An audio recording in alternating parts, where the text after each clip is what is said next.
सभी का स्वागत है दर्पण 24 न्यूज में।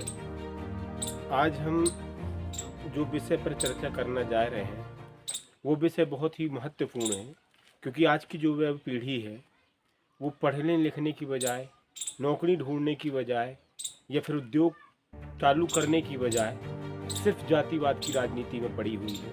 वह कोई भी किसी भी समाज का, लेकिन सोशल मीडिया में आप उठा करके देखो कि कोई किसी की जाति को गाली दे रहा है, कोई किसी की जाति को गाली दे रहा है।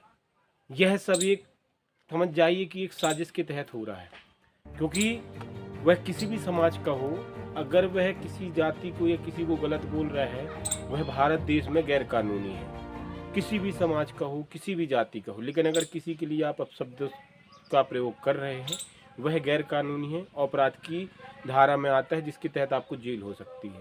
तो ये आप समझिए कि जब आपके ऊपर कार्यवाही होगी, आपके ऊपर एफआईआर होगी, तो किसी भी समाज का नेता खड़ा नहीं होगा।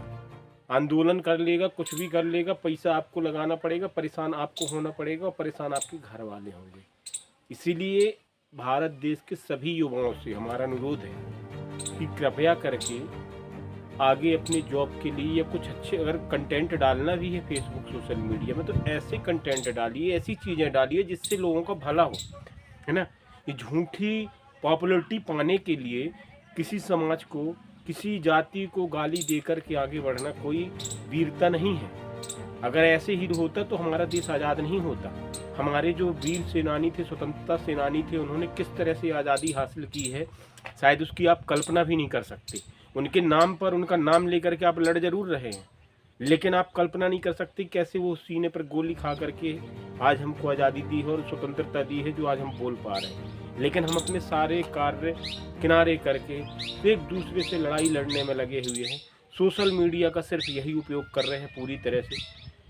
और जब हमारे ऊपर एफआईआर होती है तो क्या होता है, हमारे घर वाले परेशान होते हैं, बहुत ज़्यादा परेशान होते हैं, क्योंकि हम तो जेल में चले गए।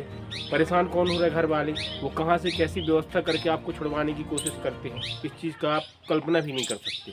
इसीलिए ये फालतू के जो ये सामाजिक नेता हैं, एक दूसरे को भिड़ाने के लिए, लड़ाने के लिए कार्य कर रहे हैं, उनकी बातों में ना आते हुए अपने बुद्धि और विवेक का इस्तेमाल करें और सुरक्षित रहें, जॉब करें, दूसरों को जॉब देने के लिए प्रेरित करें और समाज के लिए कार्य करें जिसमें सभी की भलाई है। इसमें किसी की भलाई नहीं है, वो किसी भी समाज का हो, कि एक दूसरे को गाली देना, ये सोशल मीडिया पर लिखना कोई वीरता नहीं, ये कायरता की एक निशानी है जो इस समय प्रेजेंट में भारत देश का माहौल बना हुआ है। तो सभी भाइयों से हमारा करबद्ध प्रार्थना है, दर्पण 24 न्यूज ये अपील करती है कि सभी लोग अपने ये फालतू के कार्यों से मुक्त हों, फालतू किसी भी समाज को, किसी भी जाति को गाली न दें और अच्छे कार्य में सोशल मीडिया का उपयोग करें जिसमें हमारी वीरता है और महानता है। नमस्कार, दर्पण 24 न्यूज़ से दिनेश पांडे।